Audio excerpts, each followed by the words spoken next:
Galerinha, pode ir lá com a teacher Raquel.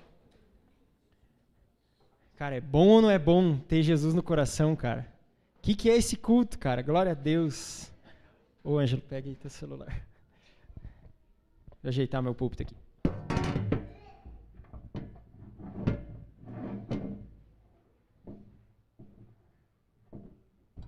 Já pensou agora que a gente já comprou a câmera, a gente comprar um púlpito novo?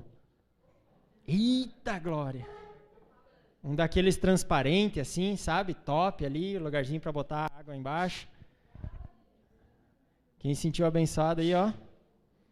Abra tua Bíblia comigo em Lucas 19. Antes de eu seguir, eu só quero que você tenha certeza e não tenha dúvida alguma de que todo mover de Deus é resultado de disciplinas espirituais. Isso é, jejum e oração. Meu filho tem sido uma grande bênção na minha vida nesse sentido, porque eu tenho que acordar às 3, 4 da manhã para dar mamadeira para ele, né? E aí eu perco o sono. Daí o que eu faço? Eu oro. Cara, eu dobro o joelho e oro de madrugada ali, um bom tempo. E isso tem sido bênção demais. Deus está respondendo orações porque elas estão sendo feitas. Não só por mim, claro, mas eu compartilho isso para você se animar comigo. Ore também. Não perca essa oportunidade, participa disso. Lucas 19 vai ser do versículo 28 até o 48. E a mensagem é Rei da Paz. É o título dela. Se quiser, pode botar aí já. Rei da Paz.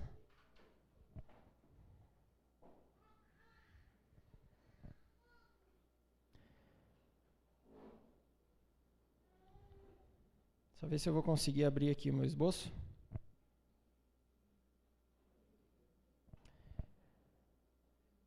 Esse texto, bom, vem na sequência do que o Nadir pregou a semana passada. E aí eu quero que você lembre comigo que Jesus passou por Jericó, fez um monte de coisas lá e agora ele está chegando em Jerusalém. Então nós vamos ler o texto que mostra a entrada de Jesus em Jerusalém. Então está ali a referência, Lucas 19, 28 ao 48. Leia comigo. Depois de dizer isso o quê? Só explicar para você. Ele tinha recém contado aquela parábola das 10 minas. Ele estava falando lá com o pessoal na casa de Zaqueu ainda. Depois de dizer isso, Jesus foi adiante na sua viagem, subindo para Jerusalém. Ao aproximar-se de Betfagé e de Betânia, no monte chamado das Oliveiras, enviou 2 dos seus discípulos, dizendo-lhes: Vão ao povoado que está adiante, e ao entrarem, encontrarão um jumentinho amarrado, no qual ninguém jamais montou. Desamarrem-no e tragam-no aqui. Se alguém lhes perguntar por que o estão desamarrando, digam-lhe: o Senhor precisa dele. Os que tinham sido enviados foram e encontraram o animal exatamente como ele lhes tinha dito. Quando estavam desamarrando o jumentinho, os seus donos lhes perguntaram: por que vocês estão desamarrando o jumentinho? Eles responderam: o Senhor precisa dele. Levaram-no a Jesus, lançaram seus mantos sobre o jumentinho e fizeram que Jesus montasse nele. Enquanto ele prosseguia, o povo estendia seus mantos pelo caminho. Quando ele já estava perto da descida do Monte das Oliveiras, toda a multidão dos discípulos começou a louvar a Deus alegremente e em alta voz por todos os milagres que tinham visto. Exclamavam: bendito é o Rei que vem em nome do Senhor, paz no céu e glória nas alturas. Alguns dos fariseus que estavam no meio da multidão disseram a Jesus: Mestre, repreende os teus discípulos. Eu lhes digo, respondeu ele, se eles se calarem, as pedras clamarão. Até aqui, essa passagem. Depois a gente lê o restante.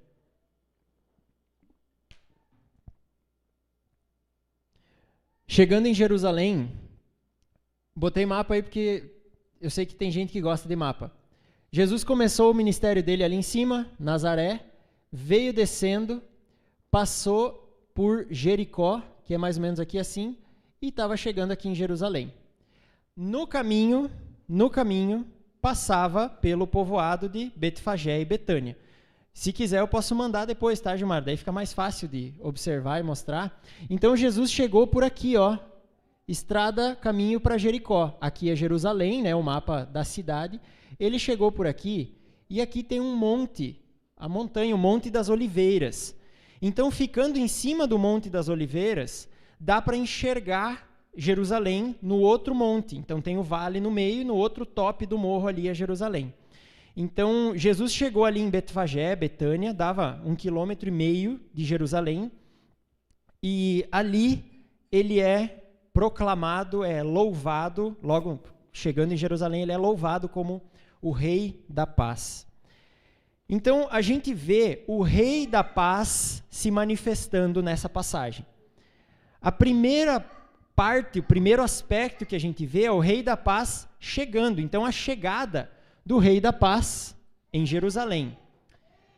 Você precisa levar em conta o que é Jerusalém naquele contexto.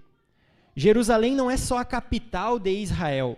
Jerusalém é a capital espiritual do povo de Deus até então.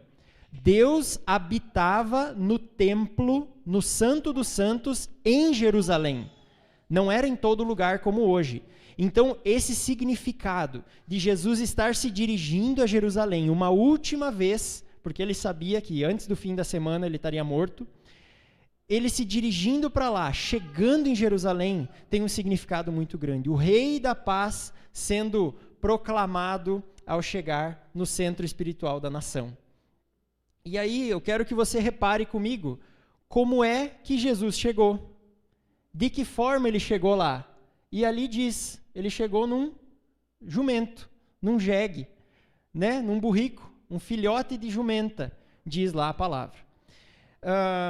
Antes de eu falar um pouco mais do jumentinho, né? Ele veio, toda a imagem nos passa uma humildade, uma simplicidade, uma tranquilidade da parte de Jesus. E por que isso é importante? Primeira coisa que me chamou a atenção, o que Jesus falou para os discípulos? Vão lá, peguem o jumento, lá vai estar amarrado. Se os donos perguntarem o que é para dizer, o Senhor precisa dele. Lembra o que ele tinha falado para Zaqueu? Quando Zaqueu estava na árvore? Zaqueu, desce logo daí que eu preciso ficar na tua casa. Ele precisava? Ele é o rei dos reis. Ele podia ficar no palácio de Herodes se ele quisesse. Mas ele diz, eu preciso desse jumentinho, eu preciso fazer dessa forma, eu preciso chegar lá simples, o povo precisa entender que rei é esse. E aí ele vem montado num jumentinho muito diferente dos inimigos de Israel, dos reis da época. E aí, essa questão do jumentinho é uma referência lá ao livro de Zacarias. É um dos últimos livros do Antigo Testamento que fala exatamente isso, Zacarias 9:9. Ó cidade de Sião, Jerusalém, não tema nem se assuste, pois o teu rei vem montado num jumentinho, num filhote de jumenta. E aí, se você olhar, qual era talvez a expectativa do povo para um rei poderoso seria o rei que derrotaria os inimigos, que derrotaria as nações poderosas que dominavam Israel. Então, leia comigo lá em Abacuque. Sabe que tem esse livro na tua Bíblia? Abacuque. Vamos abrir lá. Oséias, Joel, Amós, Obadias, Jonas, Miqueias, Naum, Abacuque. É um dos últimos ali também. Esse é bom para pedir no Bíblia na cabeça, né? Abacuque. Abacuque 1, do 5 ao 11. Não vamos ler o 11, vamos ler até o 9. Eu quero ler para você ter ideia, junto comigo, de qual era a imagem que o povo tinha quando se falava: vem aí o rei. Vem aí o rei com o seu poder, com o seu exército, com os seus seguidores. Era isso aqui que o povo teria em mente. Abacuque 1, 5. Olhem as nações e contemplem-nas, fiquem atônitos e pasmem, pois nos dias de vocês farei algo em que não creriam se lhes fosse contado. Estou trazendo os babilônios, nação cruel e impetuosa, que marcha por toda a extensão da terra para apoderar-se de moradias que não lhes pertencem. É uma nação apavorante e temível, que cria a sua própria justiça e promove a sua própria honra. Seus cavalos são mais velozes do que os leopardos, mais ferozes que os lobos no crepúsculo. Sua cavalaria vem de longe, seus cavalos vêm a galope, vêm voando como a ave de rapina que mergulha para devorar. Todos prontos, vêm para a violência. Até aí. Essa era a imagem que os judeus tinham de um rei poderoso.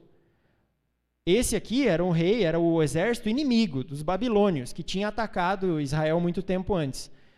Eu me colocando no lugar dos judeus perfeitamente pensaria, o nosso rei vai ser isso aqui e muito mais. Ele vai ter que ser muito grande, muito forte, muito poderoso para esmagar essas nações inimigas. E aí ele vem montado um jumentinho. E os parceiros dele ali, a multidão dos discípulos, vem ali a pezito, né? Sem exército, sem alarde, sem grandes aparições. Não se engana, o jumento não é assim, um símbolo de simplicidade na Bíblia. Não é. O jumento, ele é símbolo de realeza, símbolo de família real. É estranho porque para nós jumento é um animal desprezível. Nossa, né? Seu burro. É uma coisa ruim. Para eles, não. Para eles o jumento era um meio de transporte da família real. Quando você vê Absalão, lembra da história de Absalão? Botei a imagem aí dos babilônios poderosos e não mostrei. Então, esse aí eram os babilônios chegando lá para atacar Jerusalém. Quando você pensa na história de Absalão, lembra do filho de Davi? Aconteceu isso aí com ele. Ele estava andando por aí no seu jumento, na sua mula, e isso já significava, olhem para mim que eu sou o rei. O rei era o pai dele, ele não era rei, mas ele queria tomar o trono, queria tomar o reino. E ele circulava na sua mula, com os seus parceiros ali também montados, assim como guerreiros. E aí na fuga dele, dos soldados de Davi, do pai dele, ele passa e prende a cabeça, imagina-se que era pelo cabelo, o cabelo dele era grande, a Bíblia fala, prende a cabeça num galho de carvalho, e ele fica pendurado e a mula vai embora. Ele fica preso pela cabeça, aí os soldados chegam lá e matam ele. Qual que é a simbologia disso? Ele estava tentando tomar o reino, ele estava sobre o símbolo do reino, que era a mula, e aí, na luta por isso, ele deixou, o reino foi tomado, foi passado adiante dele, ele perdeu o reino, para mostrar que não era dele. É a simbologia que está por trás dessa história. Então, quando Jesus vem montado num jumento, sim, é símbolo de simplicidade, mas também é símbolo de realeza. Então ele está dizendo, sim, eu sou o rei, mas eu não sou o rei que vocês estão achando que eu sou, para as pessoas da época. Então ele deixa claro, ele entra majestosamente, com majestade como um rei faria, o rei dos judeus, mas não como um herói militar. E aí a multidão louva a ele, a multidão o adora, e diz, bendito seja, está lá no versículo 38 de Lucas, se quiser voltar na tua Bíblia lá para acompanhar, Lucas 19, 38, bendito é o rei que vem em nome do Senhor, paz no céu e glória nas alturas. Se você parar para lembrar comigo, lá antes do Natal do ano passado, eu preguei nas pregações do Advento sobre Lucas 2. Nós começamos Lucas lá. E lá tem uma passagem que os anjos cantam, louvam quando Jesus nasce, e eles dizem, glória a Deus nas alturas e paz na terra aos homens de boa vontade. Agora, parece que tem um eco dessa música, dessa canção na boca das pessoas aqui, mas olha a diferença. Elas cantam glória a Deus nas alturas e paz no céu. Paz no céu. Eles, eu acho que não tinham ideia do que eles estavam cantando de verdade. Mas nós hoje podemos ter, porque a gente tem o restante da Escritura. E nós temos o Espírito Santo que nos ajuda a entender. Por que eles cantam paz no céu? Porque Jesus estava chegando em Jerusalém para ser morto no madeiro, para estabelecer a paz com Deus através do seu sangue. Coisa que não existia ainda. As pessoas não podiam cantar "temos paz com Deus", porque não tinham. Eles tinham que oferecer sacrifícios constantemente. Todo ano o sumo sacerdote, sacrificava por si mesmo, porque era pecador, sacrificava pelo povo, entrava no Santo dos Santos com medo de morrer, se ele estivesse impuro, e ele lá aspergia o sangue na arca da aliança, que era a presença de Deus, uma vez ao ano. Eles não tinham paz com Deus, do jeito que nós temos hoje. E Jesus estava chegando em Jerusalém, o centro espiritual da nação de Israel, para estabelecer, de uma vez por todas, paz no céu, paz entre nós e a presença de Deus. Aquele povo não fazia ideia disso, mas nós hoje podemos adorar a Deus por isso e graças a isso tudo. Romanos 5:1 fala o seguinte. Esse texto é fundamental, a gente vai voltar para ele ainda. Romanos 5:1. Tendo, pois, sido justificados pela fé, temos paz com Deus por nosso Senhor Jesus Cristo. Tendo sido justificados por Deus, nós temos, justificados por Cristo, temos paz com Deus. Foi isso que Jesus estava fazendo lá. Paz para nós, através da nossa justificação. Deixa eu aplicar isso para a nossa vida. Alguém tem alguma dúvida? Alguém diria que eu estou errado se eu disser que nós enfrentamos angústia, tribulação, dificuldade, turbulências na alma todos os dias, problemas que tiram a nossa paz? Alguém diria que eu estou errado? Alguém não enfrenta isso? Me conta o que você faz, que eu quero saber. O problema é que o mundo oferece tréguas, mas ele não oferece paz para a nossa alma. O mundo oferece anestesia, ele oferece entorpecimento para a gente talvez não perceber que nós não temos paz. Mas nós não encontramos paz no mundo. O mundo oferece anestesia para a gente, deixa eu te dar uma dica talvez aí. Remédio, comida, entretenimento, celular, prazeres, trabalho, dinheiro. Todas essas são coisas que o mundo nos coloca na vida. É Deus quem nos dá, mas o mundo diz, isso aí te dá paz.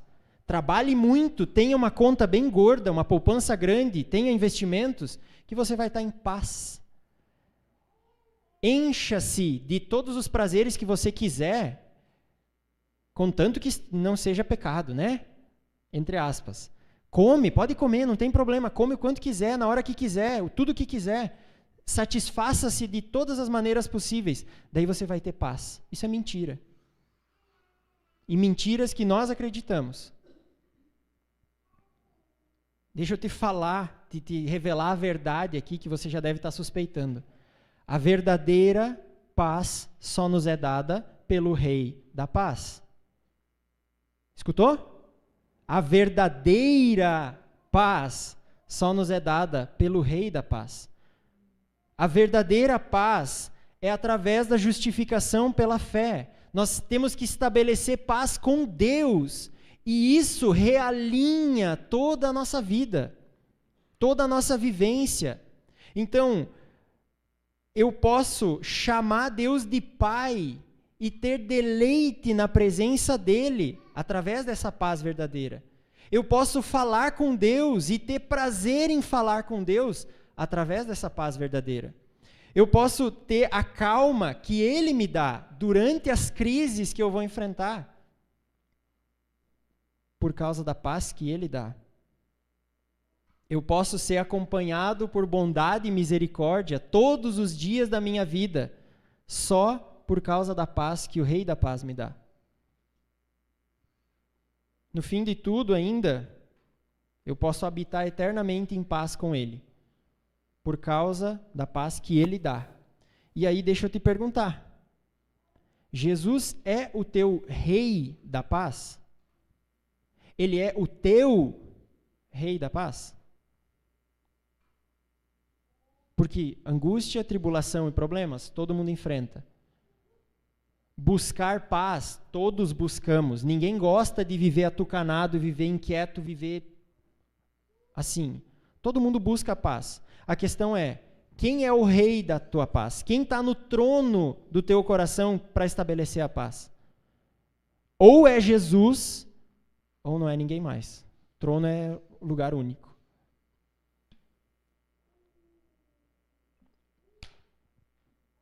Então, o meu desejo é que você faça como aquelas pessoas e reconheça: bendito é o Rei que vem em nome do Senhor.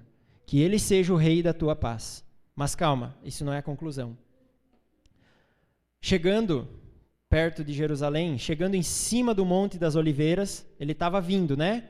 Pegou o jumentinho lá em Betfagé e Betânia, Jesus, chegou ali em cima do Monte das Oliveiras. Vamos ler o texto?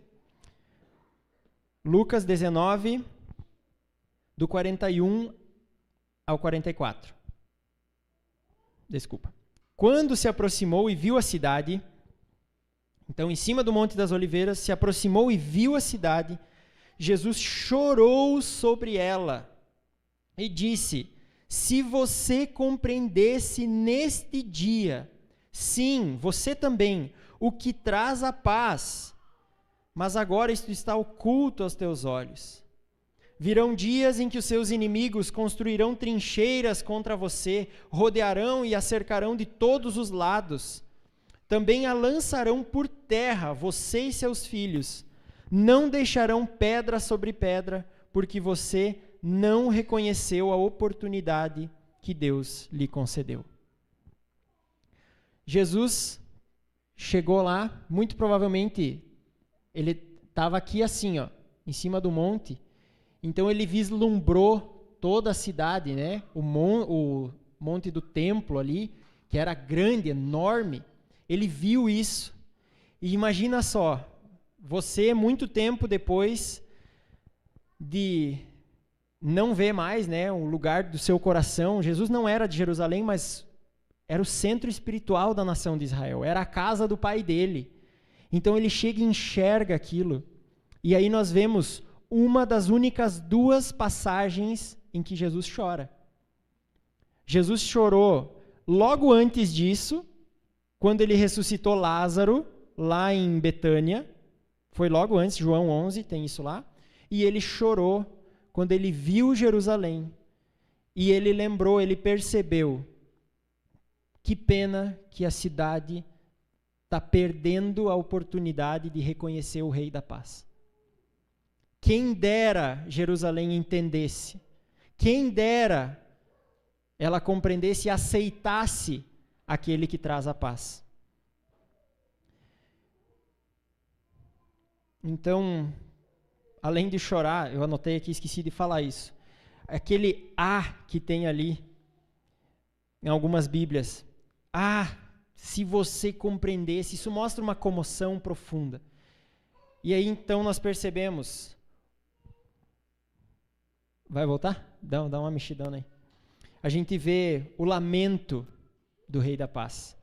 Nós vemos ele chegando, a chegada do Rei da Paz. Bendito seja o que vem em nome do Senhor. E aí olhando para Jerusalém, percebendo a situação dos seus conterrâneos, ele chora.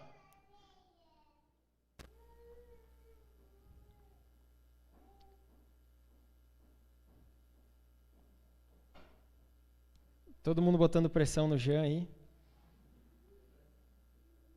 Não, sem pressão, vai tranquilo.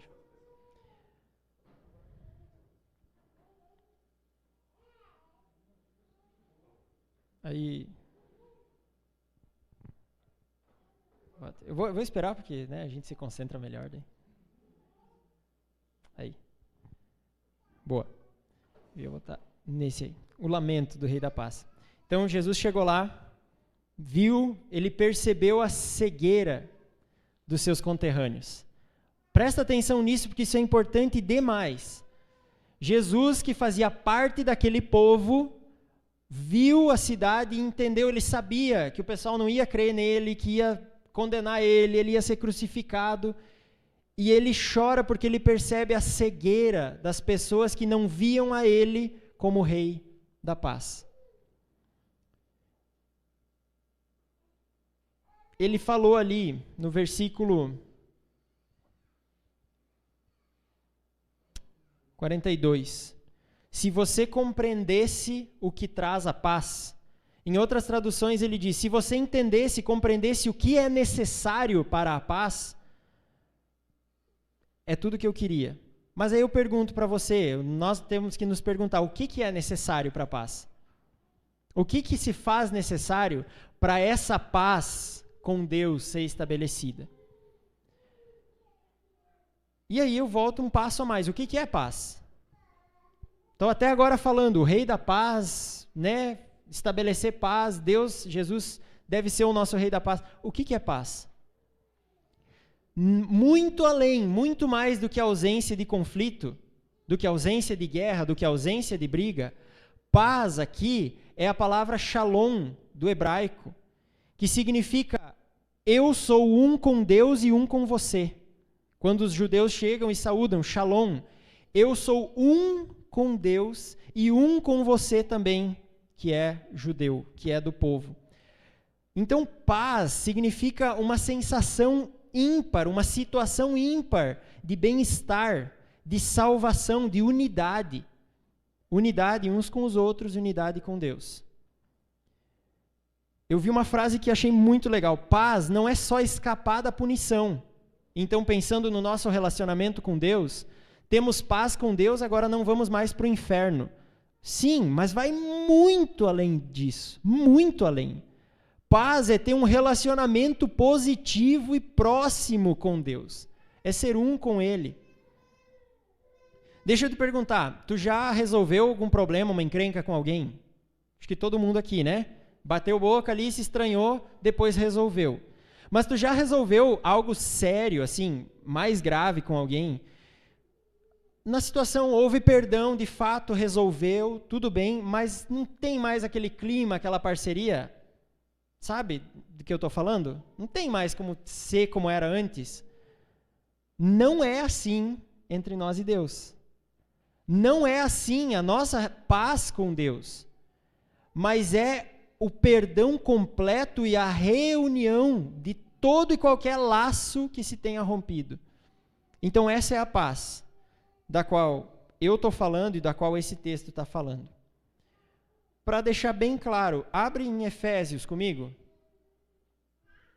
Efésios 2. Esse texto é incrível. Efésios 2, do 14 ao 16.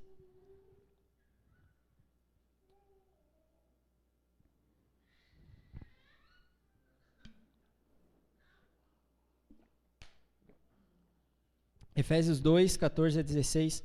Deixa eu ver se a Leti não botou no slide aqui. Isso, botou sim. Vamos ler? Pois Ele é a nossa paz, o qual de ambos fez um e destruiu a barreira, o muro de inimizade, anulando em seu corpo a lei dos mandamentos expressa em ordenanças. O objetivo dele era criar em si mesmo dos dois um novo homem, fazendo a paz e reconciliar com Deus os dois em um corpo, por meio da cruz, pela qual ele destruiu a inimizade. De que dois está falando aqui? Judeus e não judeus. Então, o povo que era o povo de Deus, lá do Antigo Testamento, e os outros povos, dos quais nós fazemos parte também. Então lá tinha aquela rixa. Ah, mas é só judeu que é salvo? Não, acho que é só grego. Não, Paulo vem e diz, espera aí, Jesus é a nossa paz, o qual de ambos, judeus e não judeus, ele fez um. Ele destruiu barreira qualquer que existisse, ele fez um corpo. através do seu corpo na cruz. Ele é a nossa paz. Ele faz a paz. E de novo eu repito, é só nele que nós encontramos a paz. Deixa eu aplicar isso aqui para nós. Quando Jesus viu aquela incredulidade, ou também aquela ignorância do povo de Jerusalém, ele chorou, angustiado, entristecido. Quando ele viu que as pessoas ignoravam o fato de que ele era o Filho de Deus, dado por Deus para trazer a paz, para fazer a paz. Quando ele viu que as pessoas ignoravam, não sabiam disso, ele chorou angustiado. Deixa eu perguntar para ti, para nós temos consciência da destruição iminente que virá com o juízo de Deus? No fim dos tempos, que o inferno é uma realidade? Você tem consciência disso? O inferno é real. Nós vamos ter que prestar contas de tudo diante de Deus. E aqueles que não têm Jesus vão para o inferno. Diante disso, nós nos afligimos pelas pessoas que estão ao nosso redor, que estão indo para lá? Jesus, quando percebeu isso, ele desatou a chorar. E nós? Nós nos incomodamos com as pessoas que estão ao nosso redor, estão sendo condenadas, e nós não estamos fazendo nada? Por que não orar mais por conversões? Por que não? Por que não usar a nossa proximidade com os colegas de trabalho, de escola, vizinhos, para evangelizar? Por que não? Por que resistir? Por que inventar desculpa? Por que não falar mais para as pessoas sobre essa paz que nós podemos ter com Deus através de Jesus Cristo? Por que não? Talvez você pense, eu não sei exatamente o que falar. Então anota. Acompanha comigo. Passa um slide, Jean, por favor. Parou de... Aí, ó. Tenha claro o evangelho. É isso que você precisa ter em mente para falar. 4 coisas. Nós temos um grande problema. Somos inimigos de Deus. Qual que é o nome do problema? Pecado. Temos um grande problema. Nós precisamos de uma grande salvação. Nós de nós mesmos não damos conta de resolver esse grande problema. Nós temos essa salvação e essa possibilidade de paz com Deus na pessoa de Cristo Jesus. E você precisa crer nisso e ser salvo. Ah, mas eu não sei nenhum versículo, mas eu não sei temas, contexto teológico. Não precisa. Fala isso aqui que está ótimo. Vai em oração, se dispõe ao Espírito Santo. Nós vimos histórias hoje aqui. Quando a gente se dispõe, Deus faz o negócio andar. Se disponha e tenha isso aqui preparado. Que Deus vai usar a tua vida. Por que não? Por que não? Quando o teu colega de trabalho, de escola, abre um problema, abre uma situação... pois é, estou enfrentando não sei o quê, né? Está difícil. Em vez de dizer, pois é, né? É bucha, né? Por que você não diz, olha só, a nossa vida é difícil mesmo. Mas sabe por quê? Porque a gente tem um grande problema. Todo ser humano enfrenta esse grande problema, que é o pecado. Isso nos afasta de Deus. Mas deixa eu te dar uma boa notícia. Nós temos uma grande salvação. Nós temos uma grande salvação. Deus já nos deu o seu Filho para resolver esse problema. Ele já morreu para pagar esse preço. Creia nele. Se tu quer saber mais, vem comigo, vamos no culto, vamos ler a Bíblia juntos. Deixa eu orar pela tua vida para a gente colocar nas mãos de Deus esse problema. Enfim, eu estou inventando aqui agora, porque é assim. Na hora você se prepara, você tem aquilo em mente e Deus usa. Se coloca ao dispor. Se incomode com as pessoas que estão ao teu redor indo para o inferno. Não deixe isso passar batido. E aí, em terceiro lugar, voltando lá para Lucas 19,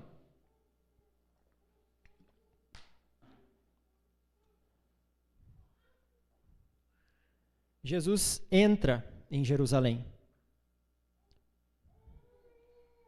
E aí nós vemos a restauração do Rei da Paz em Jerusalém.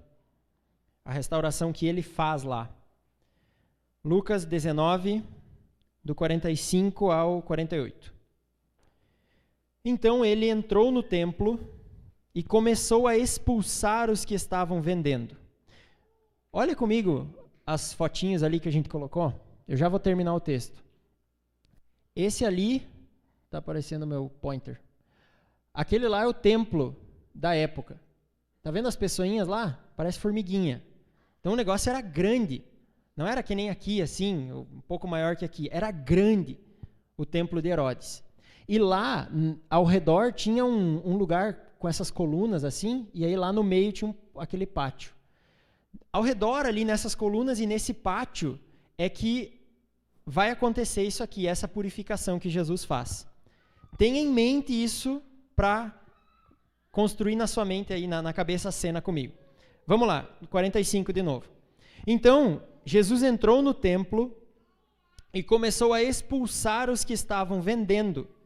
Disse-lhes: está escrito, a minha casa será casa de oração, mas vocês fizeram dela um covil de ladrões. E todos os dias ele ensinava no templo. Mas os chefes dos sacerdotes, os mestres da lei e os líderes do povo procuravam matá-lo. Todavia não conseguiam encontrar uma forma de fazê-lo, porque todo o povo estava fascinado pelas suas palavras. Jesus entra em Jerusalém, entra no templo e vai ali, no meio daquele povo todo, mesas, cadeiras, gaiola de pássaro, de pomba, gaiola de bicho, cabrito, ovelha ali, sendo vendidos para os sacrifícios, e ele faz um esparramo. Deixa eu ler para ti como é que João registra essa passagem. Se quiser acompanhar, está em João 2. João 2:13. Quando já estava chegando a Páscoa judaica, Jesus subiu a Jerusalém. No pátio do templo, ali, viu alguns vendendo bois, ovelhas e pombas, e outros assentados diante de mesas, trocando dinheiro. Então ele fez um chicote de cordas e expulsou todo mundo do templo, bem como as ovelhas e os bois, espalhou as moedas dos cambistas, virou as mesas. Aos que vendiam pombas, disse: tirem essas coisas daqui, parem de fazer da casa de meu pai um mercado. Bem mais vívido o relato, né, de João. Mas vemos ali a situação, para você entender por que tinha essa bicharada ali, né? Jerusalém era o centro espiritual da nação, e todo ano, na Páscoa, que era a situação lá de João, tanto como a situação aqui que Lucas relata, o povo da nação inteira ia para lá para fazer sacrifícios, para pagar o imposto do templo, para dar o dízimo lá, o pessoal do estudo bíblico aí, o pessoal dava o dízimo lá, né? Então, o povo ia lá, mas eles vinham de todo lugar, até de outros países. Então, eles precisavam trocar a moeda deles pela moeda do templo, que era sem figura humana, né? Era o ciclo do templo. Eles não tinha como trazer lá do outro lado do país uma ovelha, um cabrito para sacrificar. Então, eles traziam o dinheiro, chegavam ali e compravam. Era para o culto, né? Então, só que o pessoal estava ali fazendo um alarde e se aproveitando, provavelmente extorquindo, vendendo com um pouco mais de lucro e tudo mais, a ponto de Jesus ser tomado por ira. E é uma ira santa. Jesus não pecou. Hebreus 4,15 fala. É uma ira sem pecado. Motivada não pelo ódio às pessoas, mas pelo amor a Deus. Ele chega lá já indignado com esse povo que está se perdendo, né? Chorou agora há pouco, e ainda estão fazendo a casa do meu pai, um mercado. Ah, não. E aí esparramou tudo e mandou todo mundo embora. Não é por menos que queriam matar ele depois, né? Várias coisas aí. Mas o templo era o lugar de habitação de Deus. E aí Jesus vem e ele precisa purificar o templo para que não mais seja um mercado, mas volte a ser um lugar de explicação, de anúncio da palavra de Deus. Uma casa de oração, como ele diz em Lucas. E aí essa frase é referência lá ao profeta Isaías. casa de oração. O templo, a casa do meu pai, a casa de Deus é para ser casa de oração. O texto de Isaías, que ele faz referência, é Isaías 56, versículo 7, que diz assim: e os estrangeiros, é Deus falando, os estrangeiros, esses eu trarei ao meu santo monte, lhes darei alegria em minha casa de oração. Seus holocaustos e seus sacrifícios serão aceitos em meu altar, pois a minha casa será chamada casa de oração para todos os povos. Deus falando do templo dele. Deixa eu tentar resumir. Deus está dizendo lá em Isaías que ele iria agregar de todas as nações pessoas ao seu povo salvo, ao seu povo que tinha paz com ele. Ele ia agregar gente de todo lugar. Quando Jesus faz a referência àquela mensagem lá, não é por acaso, nunca é por acaso. E aí isso nos leva a pensar como é que Deus iria agregar as pessoas ao seu povo. Como é que ele ia estabelecer essa união? Através do Rei da Paz. Porque, sendo justificados, nós temos paz com Deus. E Efésios 2 falou, ele derrubou o muro de inimizade e fez de todos um povo. Então nós, eu e você, podemos adorar a Deus hoje como brasileiros, como cristãos, não como judeus, por causa de Jesus, por causa daquilo que ele fez. Deixa eu só mostrar para você como foi importante para Jesus ele ir para o templo e fazer isso. Como ele demonstrou essa importância? Só para tu ter claro para mim, qual era o propósito de Deus? Congregar pessoas de todas as nações. Jesus chega em Jerusalém, ele não faz mais nada, ele vai reto para o templo. Ele vai lá primeiro, chega no templo, revela a ira santa dele lá, faz o esparramo, chama no relho, né, parelho lá, e aí passa a ensinar a palavra. Diz ali no 47, todos os dias ele ensinava no templo. Por quê? Porque esse é o propósito do templo, da igreja, espalhar a palavra, espalhar o ensinamento, anunciar o Rei da Paz. Tá, deixa eu aplicar isso para a nossa vida. Quem que é templo do Senhor hoje? É isso aqui? Tu sabe que não. Templo do Senhor, somos eu e você. Qual que é o propósito, o objetivo do templo do Senhor? Espalhar a palavra, anunciar o Rei da Paz. Então essa renovação, essa restauração que o... Tá passando aí? Não, volta pro outro. Isso, a restauração que o Rei da Paz traz, talvez e muito provavelmente tenha que ser no templo hoje. Eu e você, nós somos templo do Espírito. Se o objetivo de Deus com a casa dele, com o lugar onde ele habita, que hoje somos eu e você, o objetivo dele é congregar pessoas de todos os povos a ele. Se eu e você não estamos sendo usados para isso, nós não estamos cumprindo o nosso propósito. Deu para entender o que eu falei? Não ficou misturado? 2 Coríntios 5, 20, fala o seguinte: portanto, somos embaixadores de Cristo, como se Deus estivesse fazendo o seu apelo por nosso intermédio. Por amor a Cristo lhes suplicamos, reconciliem-se com Deus. Paulo falando aos coríntios, que é algo que se aplica a nós. Somos embaixadores de Cristo. E é como se Deus estivesse falando em nosso intermédio, através de nós. Reconciliem-se com Deus, falando ao mundo. Você é boca de Deus no mundo. Nós estamos cumprindo esse propósito. Nós estamos cumprindo esse propósito. E aí, Lucas 19:40, ali no texto base, quando os fariseus disseram, Jesus, manda os teus discípulos calar a boca, estão falando bobagem, te chamando de rei. Jesus diz o que para ele? Se os discípulos não clamarem, as pedras vão clamar. Se quem não cumpriu o seu papel, quem deveria não cumprir o seu papel, Deus vai dar um jeito, nem que seja fazer as pedras cumprir a grande comissão. Mas ai de nós que não cumprirmos. Ai de nós que não falarmos. O que falta para a gente se incomodar para levar pessoas a Jesus? O que falta? Eu quero que você pense nisso. O que falta para mim começar a ir atrás de pessoas? Qual que é a barreira que eu estou colocando? Será que eu estou tão entorpecido, anestesiado com essa falsa paz do mundo? Não, eu estou tranquilo. Eu não preciso me incomodar, eu nem posso me incomodar. Eu tenho tanto trabalho, eu tenho tanta alegria já, eu não preciso. Eu não preciso buscar pessoas. Não.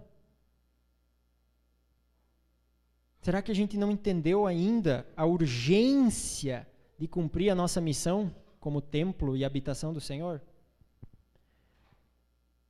Como último ponto, e bem rápido, eu só vou ler 2 textos para comprovar ele. O rei de paz vai voltar como rei de juízo. Tenha isso muito certo no seu coração. Isso aqui deve pautar a nossa vida. Não por medo, mas por consciência. Logo, logo, logo, o rei de paz volta, mas não vem mais em paz. Para nós que somos filhos dele, sim. Mas para o mundo todo ele não vem, ele vem como rei de juízo. E aí, 2 Coríntios 5:10 fala que todos nós devemos comparecer perante o tribunal de Cristo, para que cada um receba de acordo com as obras praticadas por meio do corpo, quer sejam boas, quer sejam más. Então, nós escaparemos da condenação eterna se cremos em Cristo, amém? Mas ainda assim, nós vamos receber mais ou menos galardão, mais ou menos puxão de orelha, talvez, do Senhor, pelas obras que nós praticarmos com o nosso corpo. E 2 Timóteo 4, 1 e 2, fala: na presença de Deus e de Cristo Jesus, que há de julgar os vivos e os mortos por sua manifestação e por seu reino, eu te exorto solenemente, pregue a palavra, esteja preparado a tempo e fora de tempo. Que o Senhor me ajude e te ajude a estarmos preparados a tempo e fora de tempo. Para encerrar, conclusão, reconheça o Senhor Jesus como Rei da tua paz, como teu Rei de paz. Não entenda que Ele é o Rei de paz, ai que legal, mas que Ele seja o Rei do teu coração, porque se Ele for, você vai se incomodar com as pessoas que não têm essa paz. Você vai se incomodar de ver gente indo para o inferno. E aí você vai decidir cumprir o seu papel como habitação do Rei da paz. Que papel é esse? Levar mais pessoas para Ele. Anunciar a vinda dEle, anunciar a realidade dEle. Amém? Fica de pé, vamos orar, encerrar esse culto.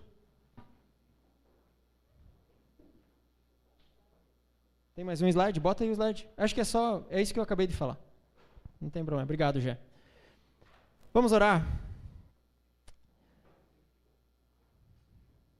Senhor Jesus, nós agradecemos porque podemos declarar que o Senhor é o nosso Rei da paz.